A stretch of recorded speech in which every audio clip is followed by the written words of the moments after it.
Yeah, hello, and welcome to Post-Exertional Mayonnaise podcast. And it's a while since we've said that, but it's a podcast about living with ME, chronic illness, creativity, and making meaning. And it's we're sort of back.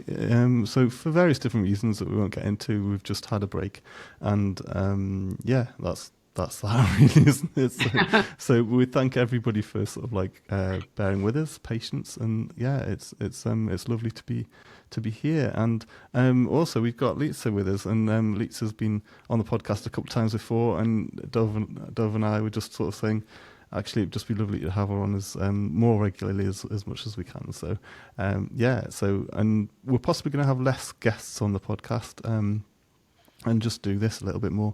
And hang out and talk about things, and that's kind of where we're at. So just it means like less planning and things. I'm still going to hopefully talk to some guests, and we've got a few people that we've got coming up, hopefully. But probably most of the podcasts are going to be more like this. So welcome Dov, welcome Litsa, and thank you. And wanted to say thank you to our patrons, because we've got some patrons that give us a bit of money, and it's much appreciated. And like later on this year, we're going to have like a bill for our website and for keeping on top of Riverside and what we record through. So yeah, it's much appreciated, and just want to say a big shout out to Patrick, who helps us out as well through Patreon, and it's just really appreciated, as well as everybody else.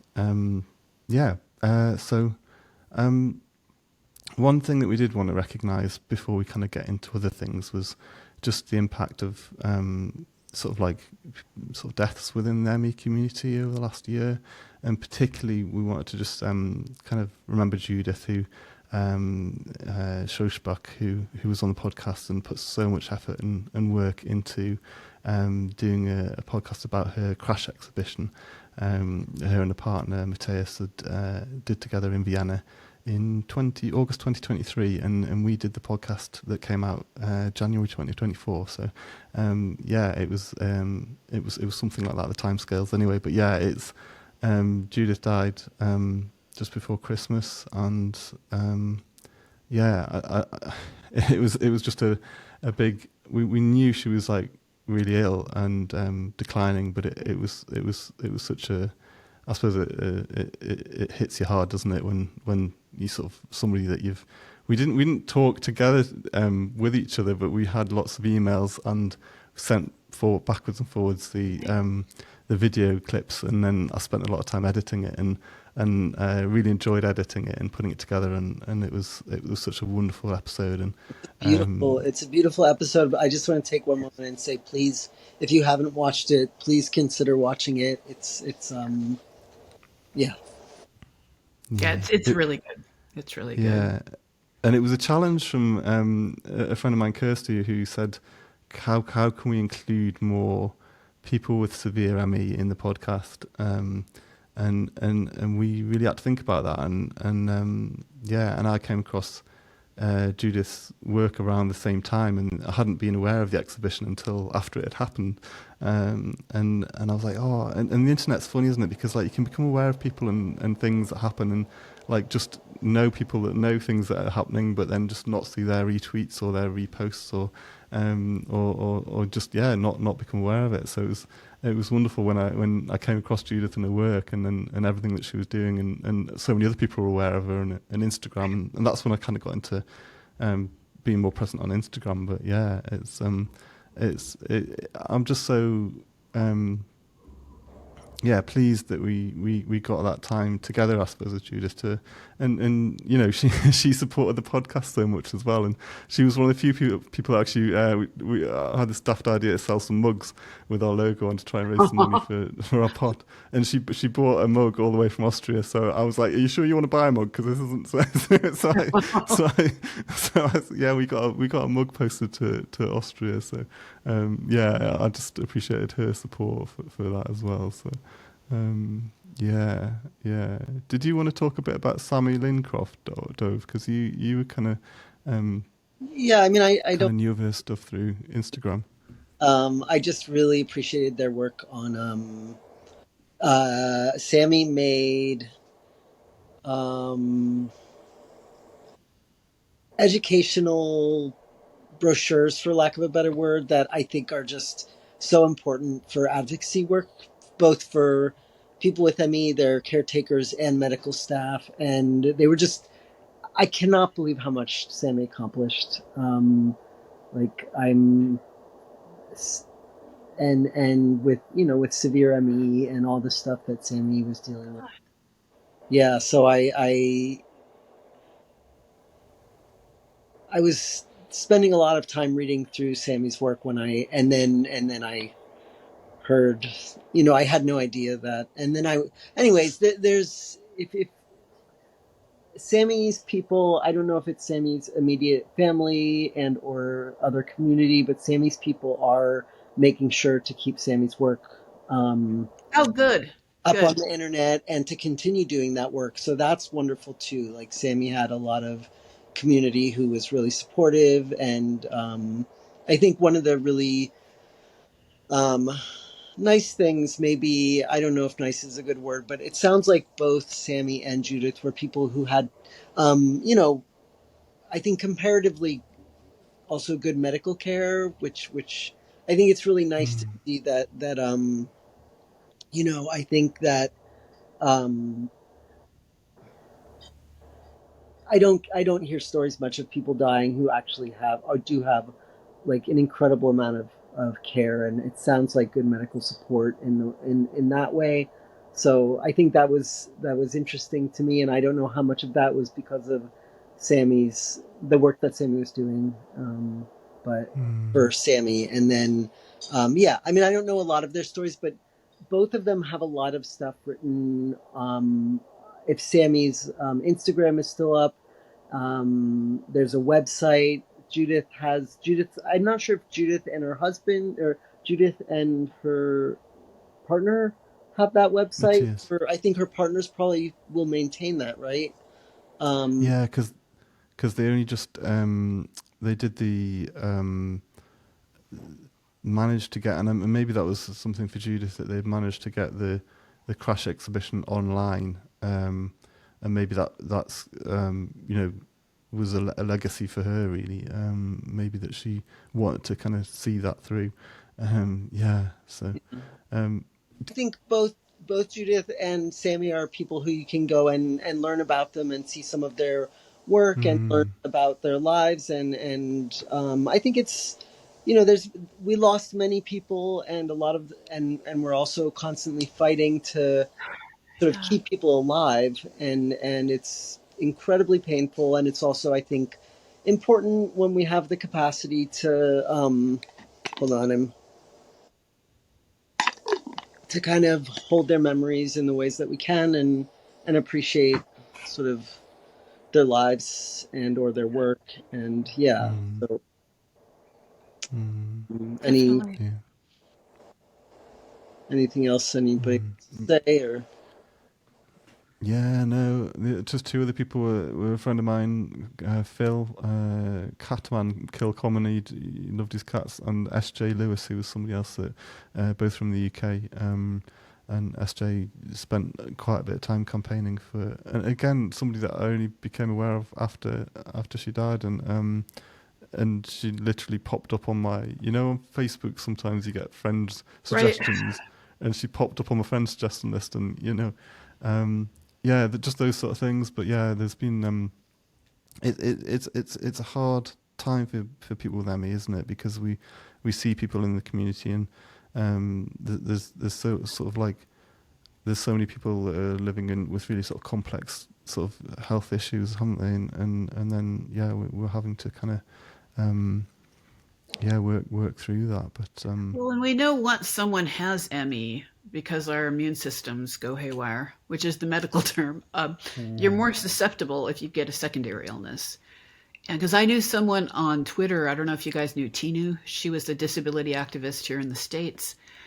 And same thing, may her, in Greek we say, may your memory be eternal. I'd known her online for over a decade, and she had ME and cancer. And if I remember correctly, I don't want to get this wrong. If I remember correctly, in the end, it was the cancer that ultimately led to her death. but she'd been a really vocal advocate for persons of color who have ME or any disability, because as we know, as hard as all of us who are white have to fight, anyone who's a person of color is facing institutionalized racism within the medical community. So she was just wonderful. And I'd never met her in person, but like I said, we'd interacted for about a decade. And then when her family posted she had died, it hits you. I mean, and for all of us in the ME community, so many of us don't know each other in person, but these are very real connection. Our parasocial connections are very real, and they can be extremely meaningful. In some cases, I've met people online and then we've become friends in real life if they're here in Seattle, where I am. But just because you hadn't had lunch with them or anything doesn't mean you value them any less.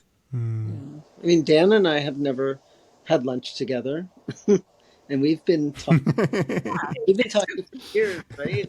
But I did want to ask: so? Can you remind me this person's what is their name?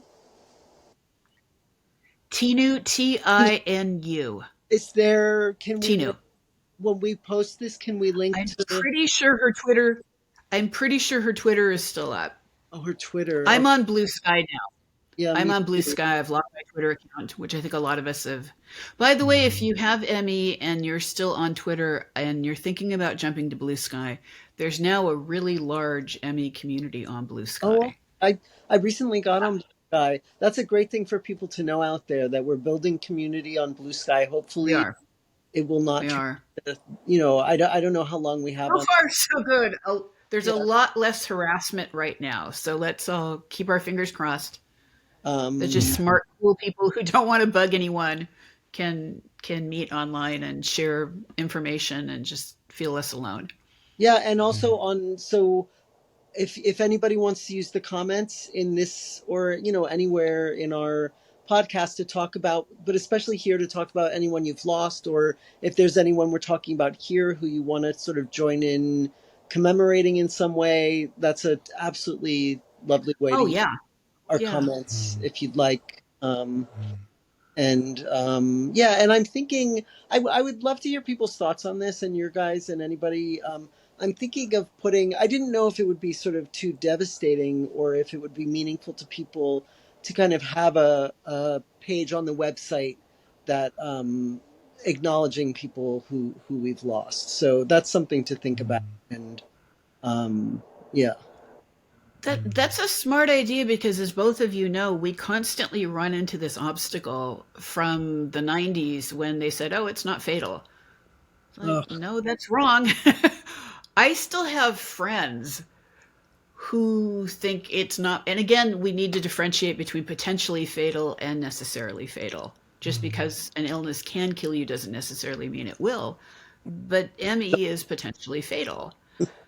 And I've run into that with doctors, and I've had to send research that not only are you not taking this seriously, there's an exigency here, kids. There's not unlimited time. I'd love the idea of keeping a page, or, that's up to you guys. But like I said, in Greek, we do have the saying, may their memory be eternal. And I like that idea. It's nice, isn't it? Yeah. It is. In Jewish, oh, sorry, what? No, you go on. I was just going to say, in Jewish, we say, may their memory be a blessing, or be for a blessing. There you go. Yeah. That's actually better, because eternal, if this person sucks, you might not want to remember them forever. True. May their memory be a blessing is actually, that's much more specific. I like that. Yeah.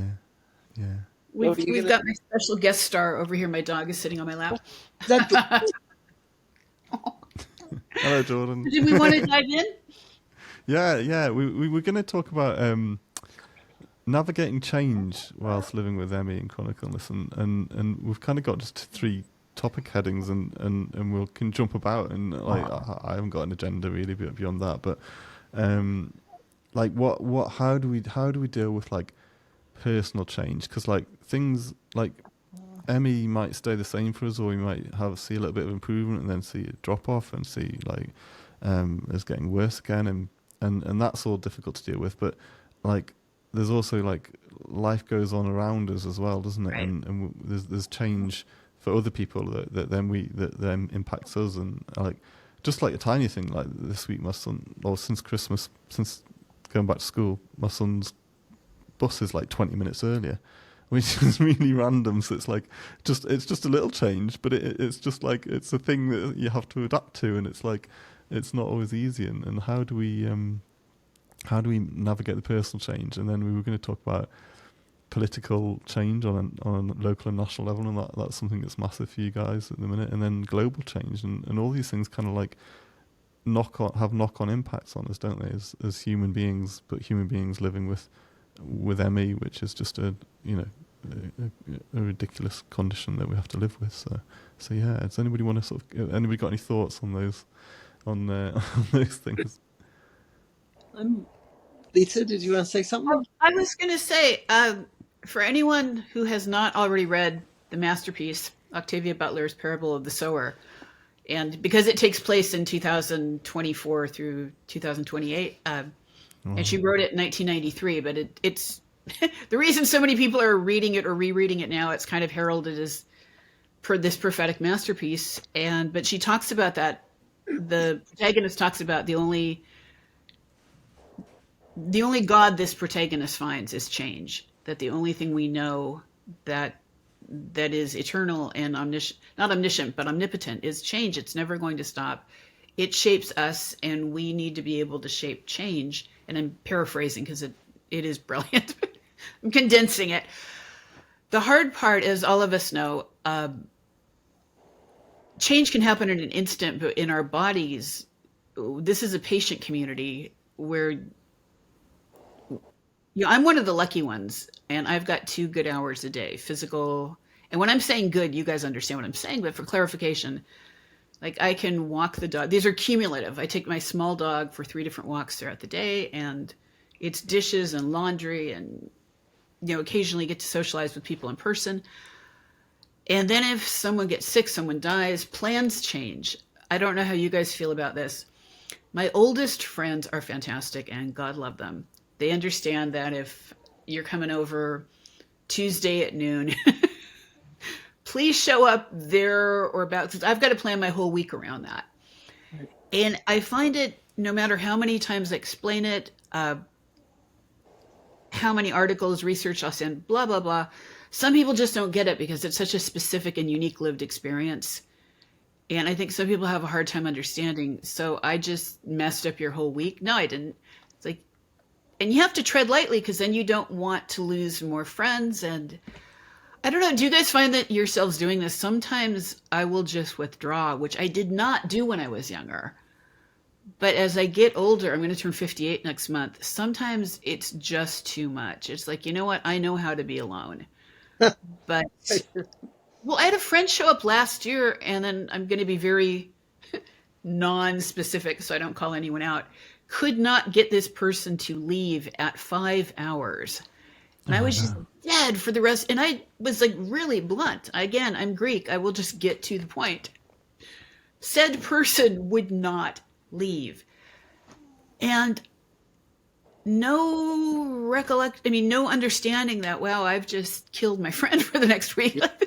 This person is in physical agony as a baseline, and now I've just tipped them over the edge. Yeah.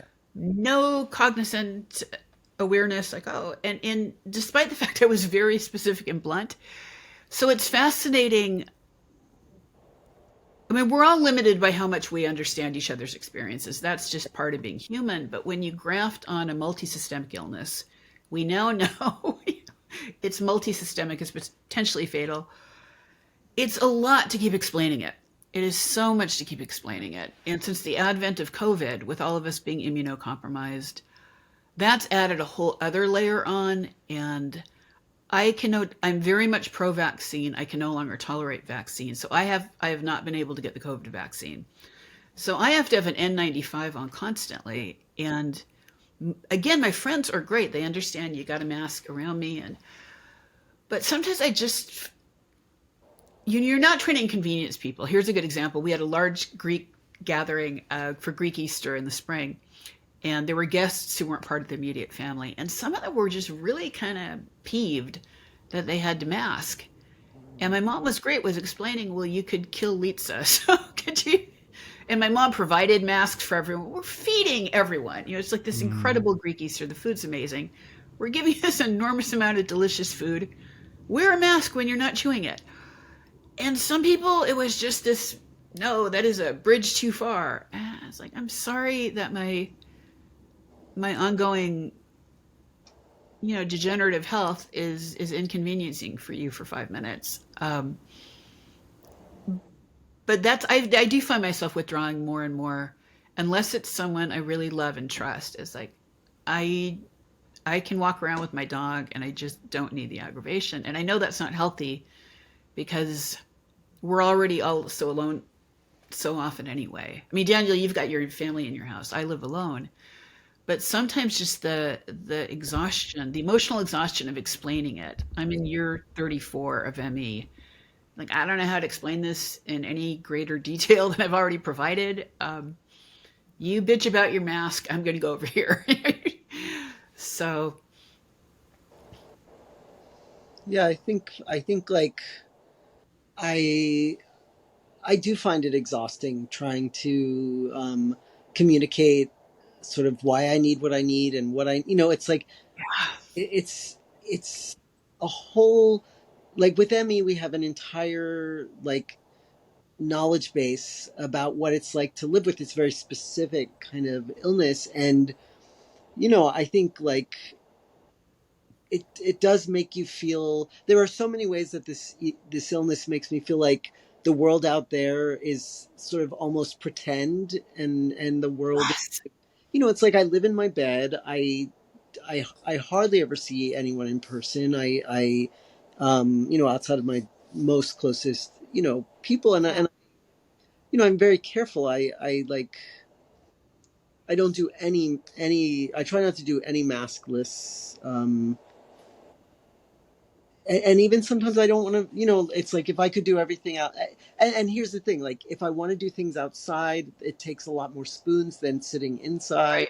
Right. I mean, Right. there's so many kinds of things. And then, there's a lot of people where it's like, I can't, I ask them over and over again, like, please let's plan this in advance. And they just can't, for one reason or another.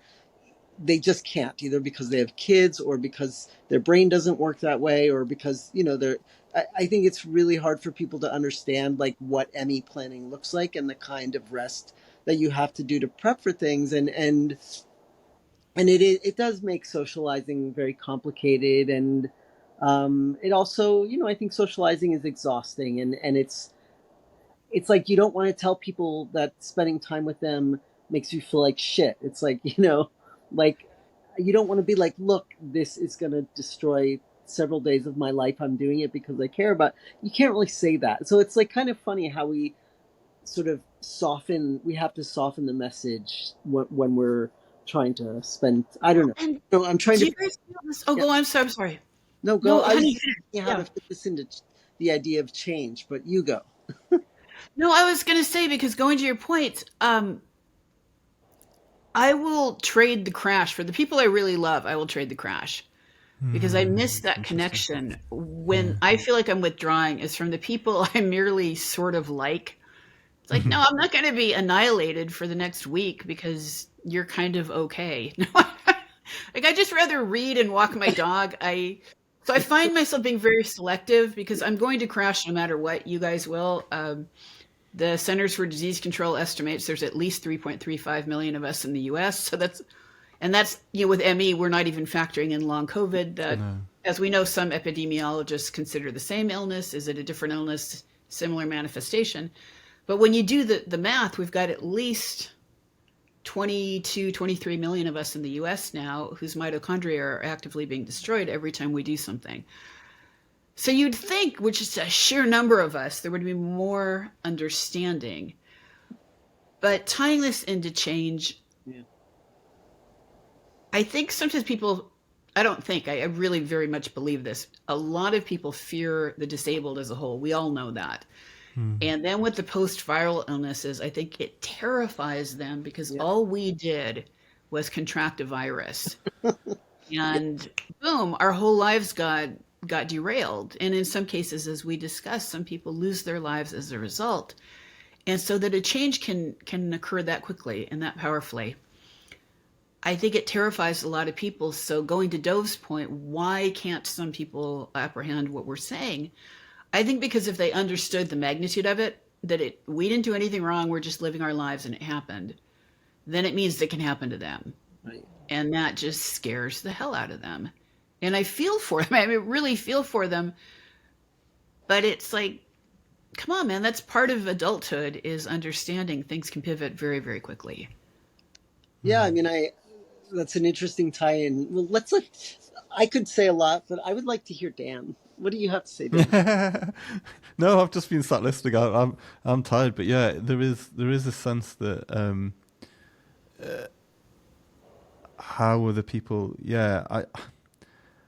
it sort of ties in a little bit with like empathy, doesn't it? And people's ability to kind of put themselves in your shoes, and I think an awful lot of people in society now aren't very good at empathy, or can't do that for whatever reason, or I don't know if because society has become so much more insular, as in we become less part of communities, which is why we need like online ME communities and things like that, because we're separate from physical communities, but even those physical communities are kind of to some extent become eroded. But depending on, maybe I'm just talking about in the UK, I don't know, but maybe there's pockets where communities are really strong, and but yeah, thinking about that, I've gone on like a little tangent, haven't I? About dude, you founded the podcast. Go nuts. I don't even know where I was going. Oh dear me.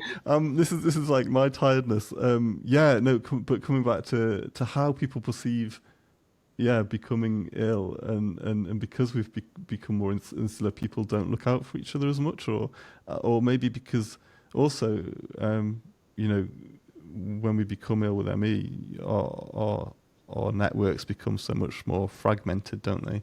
And then you do, like, it is interesting. You do see the people that can deal with the change in us, because we change, don't we? And we see the world. We start to see the world differently because we.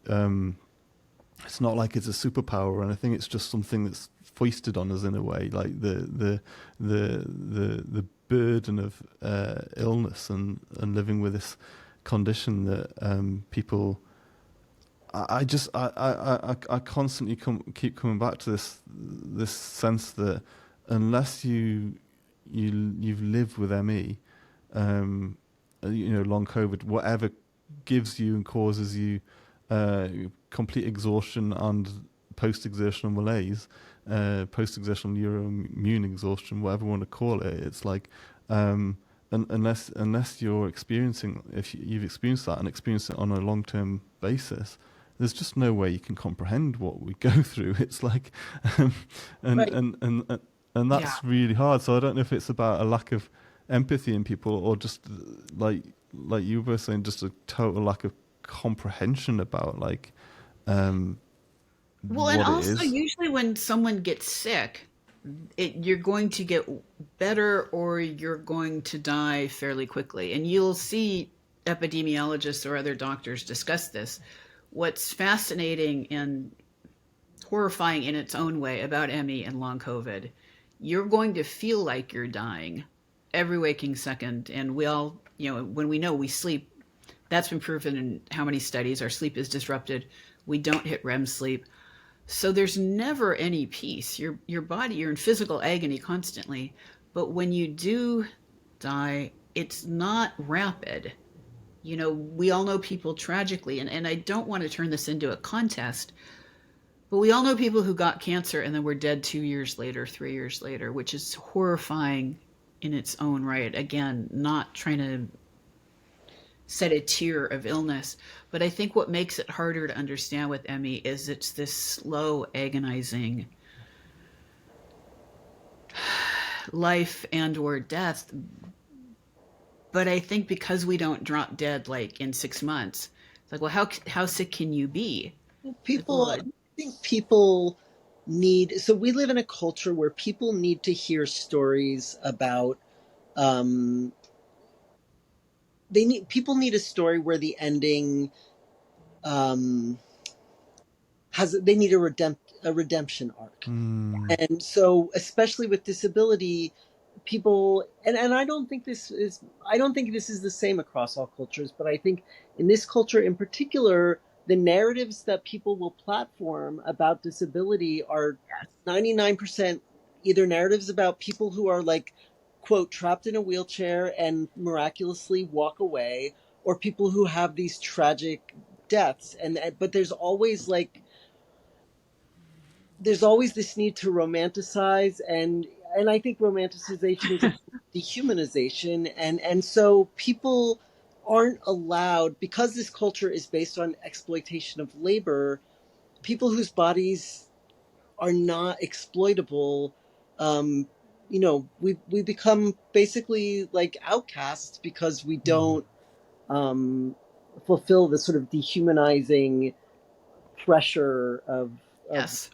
the of, dare I say, capitalism or whatever you want to call it, like, and so I think we terrify people both because we're having to create meaning out of our lives when our lives do not necessarily involve um doing, going out, our a lot of our lives are just in bed. We don't necessarily have the cognitive capacities to do, some of us do, some of us, and I think anything we do either for ourselves or for the world that's we understand as creative or joyful is, I think it's a form of, it's a form of rebellion, and it's a beautiful thing, and I think we have a lot of those of us, everybody's different, and some people like can't even open their eyes, can't even sit up, like can't even interact with people, but for those of us who Yes. do have the capacity to engage in some ways in the world, like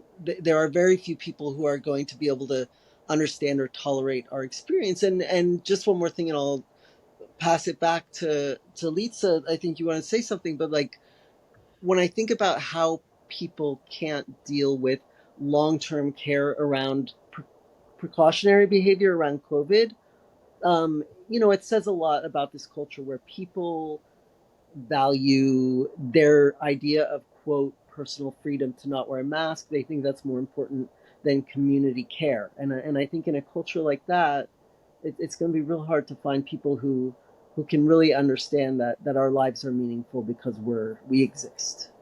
And that was beautifully said. Yes, it is meaningful, and it's when I was nodding fiercely in agreement, that so many of the stories surrounding disability that we see, like you said, that are platformed on a large scale, you can tell they're kind of the ones that get the biggest audiences are the ones that are going to make able-bodied people feel super Right. cool. See, at the end, this doctor worked for 5 years and found a cure, and this person's up and they're fine again, and they're housed, and their family still talks to them. And to be clear, so I don't get feedback, my family and I are very close. That wasn't personal. Um, but yeah, people, NPR, for anyone listening, NPR did I can't remember the author's name, but NPR had a great story last month about cancer and ghosting and how many friends you lose with cancer. And I've had cancer since, in my case, thyroid cancer, and which is rarely fatal, but I've had it since 2016. I've had a thyroidectomy, radiation didn't work. I still have cancer. You do lose people, and they won't just say, "Oh, I'm freaking out." It's like these BS excuses you get. And having already had ME for 1,000 years before, you're kind of attuned to when someone's telling the truth and when someone's not.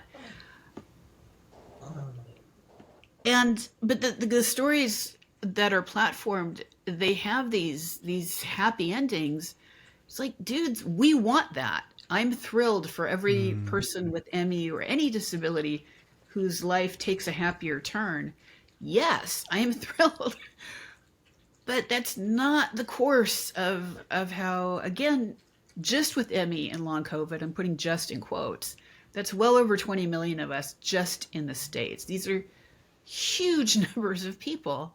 There are more than twice as many Americans with ME as there are with MS. I don't know the stats for Britain and Wow. the UK. Yeah. But when I first got sick in 91, the CDC was saying there were 200,000 Americans with ME. So just in the time I've had it in my adulthood, it has exploded, and that it's only getting taken seriously now. And that kind of ties us into our larger topic of political change.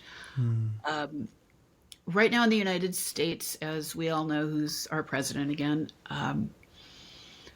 President. Yeah, as of 2 days ago, there's been an executive order to, as I understand it, it's an executive order. Anyway, the HHS, or Health and Human Services, which oversees the CDC, the Centers for Disease Control, the NIH, which is the National Institutes of Health, and then the FDA, the Food and Drug Administration. They are supposed to stop external communication. They're supposed to stop posting to their social media accounts. And most terrifyingly, they're supposed to stop communicating with each other. Oh, dear me. Yeah, and NIH, for anyone who doesn't know, the National Institutes of Health funds a lot of research for a lot of illnesses in the United States, and effective immediately, a lot of that research is being stopped. Right. And when you talk about change, I think all of us here, the three of us, knew if he got reelected,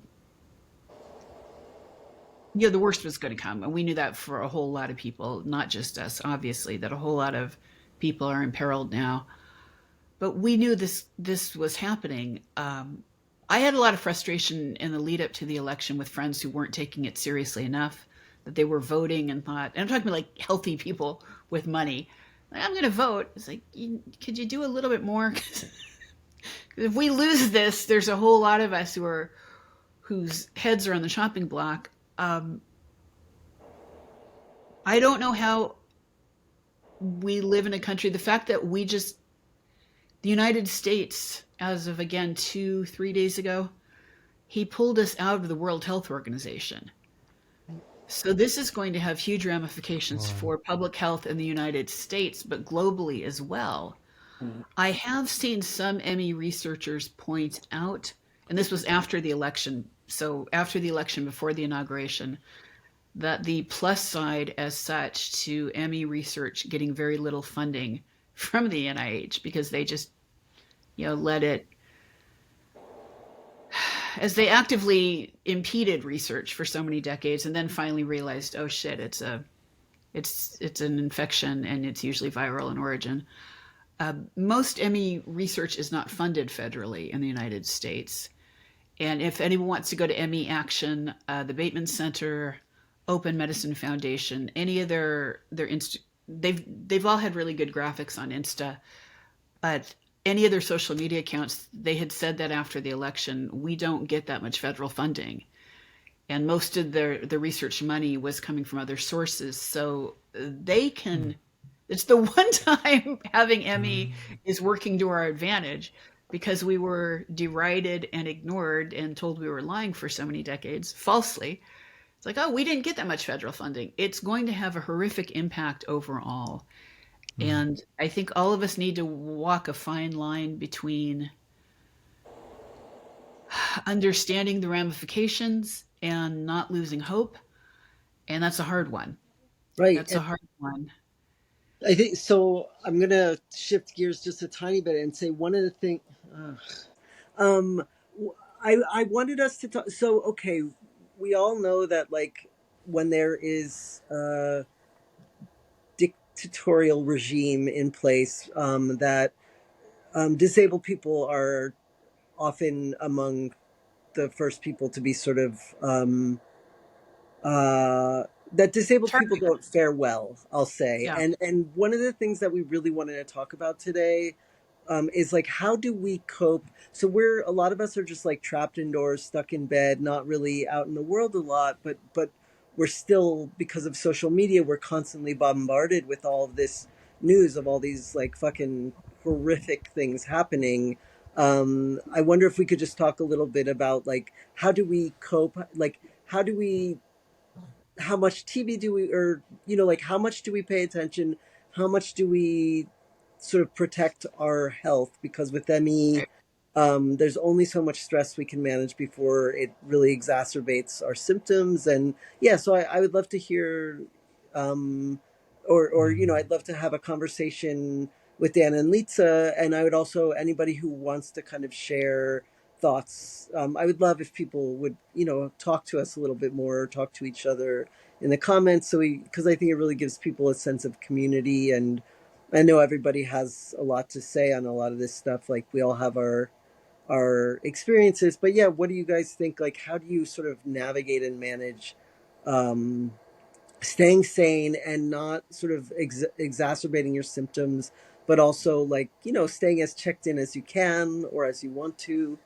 Yeah. What? It's really hard, isn't it? And like I don't know, because like I haven't totally left Twitter, but part of me is like, because there are still remnants of ME community there, but I'm on the verge of that, and you know the emergence of things like Blue Sky is brilliant, isn't it? And but there's that sense of like I realized recently that I've just not been looking, especially over this last week, like deliberately, like my brain is just like exhausted enough to deal with, or you know, stressed at times, that I sometimes think, oh, I can't literally take on any more like things that are going to make me annoyed or angry, or so like I've dipped in and out of like, you know, the news of what's happening in America and stuff this week, but I've read a couple of articles and that's about it. I've not kind of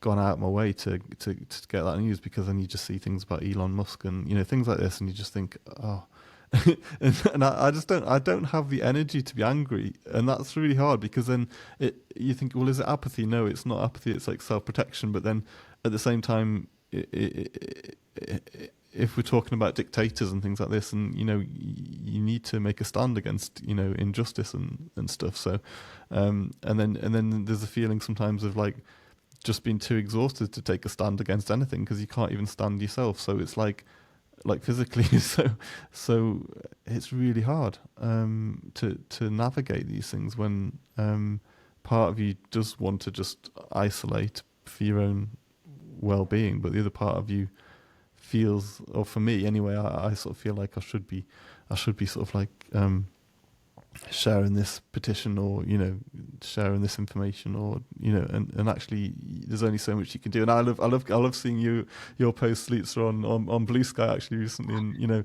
you help keep me updated as well, but it Thank is a you. fine line, isn't it? And I think all of us have to, we have to do what's right for ourselves. Again, this is a huge patient population. And as all of us here know, those who are sickest, those with severe ME, they are just getting through every second each minute. Right. So if anyone with severe ME does not want to follow what is going on, when you are struggling that hard just to get food down and to digest food, of course, um, for all of us who have a little bit more strength, I think it just has to be our own personal choice. I do better when I don't obsessively read. And I will log off and I'll read books. Or you know, I started rewatching this week, even though I know it by heart, the American version of The Office, just Mm, because it's warm-hearted and yeah. nothing really bad is going to happen. So I have my own little pop culture version of comfort food. I do better when I know what's going on. But even then, I one of the reasons on Blue Sky I started signing off with a song each night is it forces me to log off. I am done. The internet no longer exists until morning. Um, Things that I find that I can still do, and again, not everyone has the strength and or in the inclination. If you don't want to, that's acceptable too. I was really upset with two of the way two of my senators, our two senators voted, that they voted to confirm Marco Rubio. Well, I can make those phone calls from bed. We have a TV station here in the United States that fired their reporter when she put on Instagram that Elon Musk's Nazi salute was a Nazi salute, and they fired her. Jesus. So yeah, and that's horrifying. Yeah. And so she was, they terminated her for saying the thing that's obviously a Nazi salute is a Nazi salute. Well, that's the sort of thing I will still do from bed. I called the station, Googled the station. It's CBS 58 here in the States, if anyone.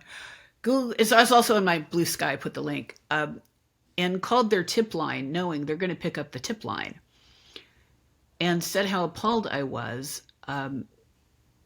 That as I tend to, most of my writing has been on the literary side, but because I used to write for the Washington Post, and I left with the Jeff Bezos controversy. I left, wrote a resignation letter to my editor back in December. If we're not opposing fascism, not December, November, if we're not opposing fascism, what are we doing? Right. What is the point? So this is the sort of thing I can still do from bed. I called the tip line for CBS 58 and said, as I told you guys before we started taping, my grandmother, my dad's mom, the first Litsa Dremousis, my namesake, is somewhere in a mass grave in Greece. We don't know where she is. She's where the Nazis tossed her. We don't even know her birth date because they burned all the records. And that's just one story and out of how many. My dad lived under Nazi occupation. He had a dent in his skull from a Nazi rifle butt when he was a kid, and the Nazi took the rifle butt and just tried to get him, and my dad got away. My dad had shrapnel in his leg. He lived to be 85, but that shrapnel was there. I was super lucky. I was born and raised in Seattle, but this is not theoretical for me. This was my dad. And from the time I was young, my dad told my brother and me stories about the Nazi occupation. So I don't have a time on earth I didn't know about this. So I gave a condensed version of that to the guy on the tip line and said, it's appalling. And I said, for all of us, the tens of millions of us who have family members who lived through this, it is horrifying and appalling that you guys would fire someone for doing their job. Calling a Nazi salute is part of the job. She did it on Instagram, and she was right. And you know what he said? Instead of saying anything, he said, well, are you a viewer? Like, what? It's like, oh my God. So that's the hard part about being in the United States right now, is this gaslighting that's going on.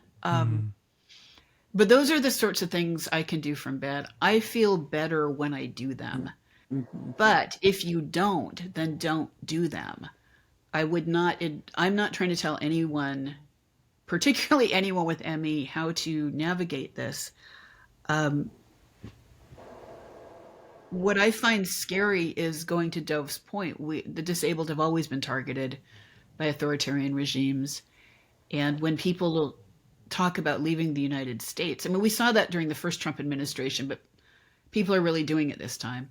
Yeah. I keep reminding everyone most nations will not accept disabled immigrants, or they will take just a tiny handful of us. Right. So it's not, we don't have that option. No one's going to take us. Yeah. And also, like, a lot of us don't have the good. physical capacity to leave either. Yeah. But yeah, I have to go soon, and I'm not sure how the battery in my thing is doing. So before I'm aware of the time. I might, like, my thing might go away suddenly because there's something going wrong with. I'm trying to charge my phone, but before I sign off, I want to say that, like, yeah, for me, it feels nice to have social media for a bit of connection, but it can get a lot to see all the news, and I am very hooked in to a lot of people who are posting news, and so I really love to sometimes just look at photography or watch some comedy. I've been really enjoying Josh Johnson, his comedy, because it's very nervous system calming for me. He mostly, it's very much storytelling, and he's funny and he's very smart, but he tells stories in a way he's not like the kind of comedian who feels like they have to fire out jokes every 5 seconds to keep an audience. Like, he trusts himself to keep an audience, and so he just tells the story at his own pace, and it's really nice. And yeah, and I listen to a lot of comfort food books, some books that I just listen to over and over again, because sometimes it just, a lot of my days I'm just getting through time. And yeah, I'm really scared right now. I'm terrified, and I'm also, like, trying to stay in the moment because, like, I don't have that much control over anything. And so I'm just trying to, you know, to know as much as I can tolerate knowing, and, there are small actions I can do, great. And, really trying to do a lot of just resting in ways that will allow me to not get, for my symptoms not to like significantly Right. exacerbate. But like Litsa said, everybody is coping differently. And if you want to share how you're coping, or anybody who's sort of been nice for you to listen to or watch or anything like that, feel free. And yes, Dan, do you want to say what your thoughts on that? And then should we, for now, Wrap try it to up. wrap it up? Yeah, yeah. No, I was actually going to say I had an idea yesterday, and I forgot to mention it to you both before we started. But I had an idea of just for our future podcasts, a section called "Bring a Thing," and you just bring a thing, and it can be anything. So it could be like a film that you've watched if you've been able to watch film, or a book, or it could just be a poem, or it could be a news story, or an anecdote from your own life, or whatever. So I thought for going forwards, I thought we should have a section called That's "Bring a a Thing," great idea. Yes. and it could just be music, it could be an album, it could be a song, and it could be anything. So just and then we can talk about I it. like So, that a lot. I like that. so and then if listeners or viewers want to contribute their own thing for us to talk about, then they can send them in as well. Bring a thing. It could be anything. So no, it's been brilliant to talk. Thank you so much, Litsa, for joining us. And any other comments and thoughts people can put in the comments. Guys, I'm getting tired now. before you And sign now off, we did will. you want to like name one thing you've been watching or reading or listening to since I did? Sure. My wife and I have been watching the UK version of The Traitors.